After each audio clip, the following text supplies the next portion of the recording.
मैं इस समय मनमोहन सिंह जो अब नहीं रहे, पूर्व प्रधानमंत्री मनमोहन सिंह, शालीन, सबसे पढ़े लिखे प्रधानमंत्री और जिनके व्यक्तित्व को उनके रहते हुए नहीं समझा गया। खासकर इस देश की जो जातिवादी मनुवादी मीडिया है उसने बिल्कुल नहीं समझा। मेरे कैमरामैन दिखाएंगे, मीडिया वालों की भीड़ है, लेकिन ठीक उनके जिस तरह का उनका जीवन था, शांत सरल स्वभाव, उसी तरह का अभी है। रात के लगभग 9 बजने वाले हैं और मेरे कैमरामैन बताएंगे लोग आ जा रहे हैं। सिंपली तरीके से कोई भी आ सकता है, उनको वहां जाकर माल्यार्पण कर सकता है और कोई भीड़ नहीं है। मैं फिर कह रहा हूं, इस देश की मीडिया ने उनके साथ न्याय नहीं किया।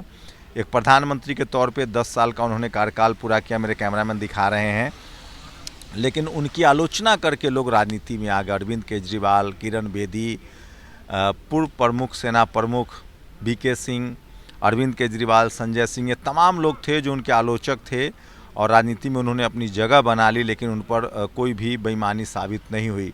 बेदाग प्रधानमंत्री निकले। अब उनको आज जब से उनका निधन हुआ है, 26 तारीख की शाम से लेकर अब तक लगातार लोगों को अब लग रहा है कि उन्होंने देश का एक शानदार प्रधानमंत्री खो दिया है, एक सौम्य प्रधानमंत्री खो दिया है। जैसा मैं कह रहा हूँ, वो सबसे पढ़े लिखे प्रधानमंत्री थे और लोग उसी शालीनता से आ रहे हैं, जा रहे हैं। मैं भी अंदर गया था और एक शानदार और मेहनत कश लाइफ जी उन्होंने।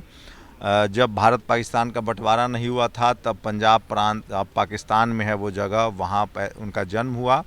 गरीब परिवार से थे, मेहनत के दम पर, पढ़ाई लिखाई के दम पर उन्होंने चंडीगढ़ होते हुए कैम्ब्रिज और ऑक्सफोर्ड तक का सफ़र तय किया। फिर आरबीआई के गवर्नर बने, उसके बाद फिर भारत के फाइनेंस मिनिस्टर बने, प्रधानमंत्री 10 साल तक रहे वो। और सोचिए, 2004 से लेकर 9 तक, फिर 9 से लेकर 14 तक वो प्रधानमंत्री रहे। कई सारे फैसले हुए उसी समय जब मनमोहन सिंह यूपीए 1 की सरकार चला रहे थे, लालू यादव रेल मंत्री थे, अर्जुन सिंह जब उस समय एजुकेशन मिनिस्टर थे, तब उस समय ओबीसी का कोटा लागू हुआ स्कूल कॉलेज में। उसके बाद अर्जुन सिंह को उन्हीं के पार्टी के 3 नेताओं ने, पी चिदम्बरम, कपिल सिब्बल, और आपको बता दें कि पी चिदम्बरम, कपिल सिब्बल और खासकर जो पूर्व राष्ट्रपति और भारत रत्न प्रणब मुखर्जी ने उनको दरकिनार कर दिया। लेकिन वो फैसला जो बीपी सिंह के समय जो रिजर्वेशन लागू हुआ था, मंडल कमीशन लागू हुआ था, उसका दूसरा सबसे बड़ा चैप्टर अर्जुन सिंह फाइनेंस उस समय शिक्षा मंत्री थे और ओबीसी को स्कूल कॉलेज में मिला। उसके बाद right to education, right to food, उसके बाद राइट टू इन्फॉर्मेशन का जो बिल है, ये सब उसी दौर में पास हुआ। लालू यादव रेल मंत्री बने, रामविलास पासवान उस समय थे, बेनी प्रसाद वर्मा थे। तो तमाम जो SC ST OBC के नेता थे वो मिनिस्टर्स थे। यूपीए 2 में हालात बदले और उसके बाद 2013 में जिस तरह से मीडिया उनका ट्रायल किया, मेरे कैमरामैन दिखा रहे हैं, ये घर है उनका। रिटायरमेंट के बाद, प्रधानमंत्री पद से हटने के बाद वो इसी मोतीलाल मार्ग में रहते थे। तो सोचिए कि किस तरह से प्रधानमंत्री ने एक शालीन तरीके से अपनी ज़िंदगी गुजारी और शानदार तरीके का उनका कैरियर रहा। और आज वो तमाम लोग जो उनके कटु आलोचक थे, खासकर उन्होंने कहा था कि मीडिया मेरे प्रति बहुत क्रूर है, क्रूएल है, लेकिन इतिहास मेरे प्रति बहुत विनम्रता बरतेगा। तो आज पूरे देश को लग रहा है कि उन्होंने एक शानदार प्रधानमंत्री खोया है। और सबसे ज़्यादा टीवी अखबार के जो पत्रकार थे वो उनके बड़े आलोचक थे। झूठ बोला गया और उस चक्कर में, उस कारण से ए राजा जेल गए जो दलित समाज से आते थे, कनिमोरी जेल गई जो पिछड़े समाज से आती थी, और मनमोहन सिंह को आप इस तरह से याद कर सकते हैं जो उनके कार्यकाल में जो सबसे बड़ा फैसला हुआ शोषित वंचित के लिए, खासकर ओबीसी को जिस तरह से रिजर्वेशन मिला, वो एक बड़ा फैसला था और उसी शालीनता से लोग उनको नमन कर रहे हैं, याद कर रहे हैं। लेकिन आज देश के सामने वो तमाम लोग हैं जो उनके आलोचक थे, खासकर जो अन्ना हजारे जैसे लोग थे उस दौर में। लालू प्रसाद यादव, दिलीप मंडल जैसे पत्रकार के तौर पे, लालू यादव नेता के तौर पे मात्र थे जो डिफेंड कर रहे थे। ये तमाम पत्रकार जो आज नहीं बोल रहे हैं, चाहे रवीश कुमार हो, परुण परसून हो, अभिसार शर्मा हो, ये सब ने एक प्रोपगेंडा के तहत खबरें चलाई। कोई साक्ष्य नहीं था, कोर्ट से बाद में बरी हुआ और उस समय के CAG के प्रमुख विनोद राय को माफ़ी मांगनी पड़ी। तो एक शानदार प्रधानमंत्री रहे, सबसे पढ़े लिखे प्रधानमंत्री रहे और वो दौर उनका आज परिनिर्वाण उनका हुआ है, निधन हुआ है।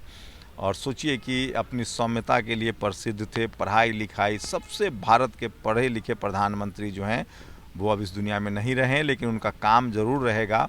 और आज वो सारे लोग शर्मसार कह सकते हैं, शर्मसार हैं, लज्जित हैं कि किस तरह से एक शानदार प्रधानमंत्री को, ईमानदार प्रधानमंत्री को, मजबूत प्रधानमंत्री को, जिन्होंने इस देश को बनाने के लिए बड़े फैसले लिए, विज्ञान को लेकर भी उनका रुझान था, न्यूक्लियर डील हुआ उनके समय में, ओबीसी के जो स्कूल कॉलेज में रिजर्वेशन था वो लागू हुआ, अर्जुन सिंह को उसकी कीमत भी चुकानी पड़ी। लेकिन ये सब प्रधानमंत्री मनमोहन सिंह के दौर में हुआ। 2 बार वो प्रधानमंत्री चुने गए। बाद में अन्ना हजारे जैसे शख्स ने उनके खिलाफ आंदोलन चलाया, 5000 लोग भी नहीं जुड़ते थे और मीडिया के दम पर उनको बदनाम किया गया, उनका कैरेक्टर असैसिनेशन हुआ। उस दौर में सिर्फ लालू यादव ऐसे नेता थे जो उनके साथ हमेशा खड़े रहे।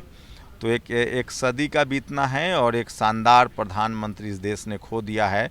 और इसीलिए आज बियॉन्ड आप देखेंगे कि सत्ता पक्ष के जितने नेता हैं, चाहे वो प्रधानमंत्री हो, गृह मंत्री हो, नीतीश कुमार हो, चंद्रबाबू नायडू हो, तमाम लोग उनको याद कर रहे हैं। और वहीं विपक्ष के नेता तो आ ही रहे हैं, लेकिन सत्ता पक्ष के लोगों को भी आज लग रहा है कि कहीं ना कहीं मनमोहन सिंह को समझने में उनके कार्यकाल के दौरान गलती हुई है। और अब धीरे धीरे देश को समझ में आ रहा है, लोगों को समझ में आ रहा है कि चाहे वो आर्थिक फैसले हो, सामाजिक फैसले हो, राइट टू एजुकेशन हो, राइट टू फूड हो, या राइट टू इन्फॉर्मेशन का बिल हो, और जिस तरह से उन्होंने ओबीसी रिजर्वेशन को कॉलेज यूनिवर्सिटी में लागू किया, वो एक बड़ा फैसला, ऐतिहासिक फैसला था। और वो सचमुच एक मजबूत प्रधानमंत्री थे।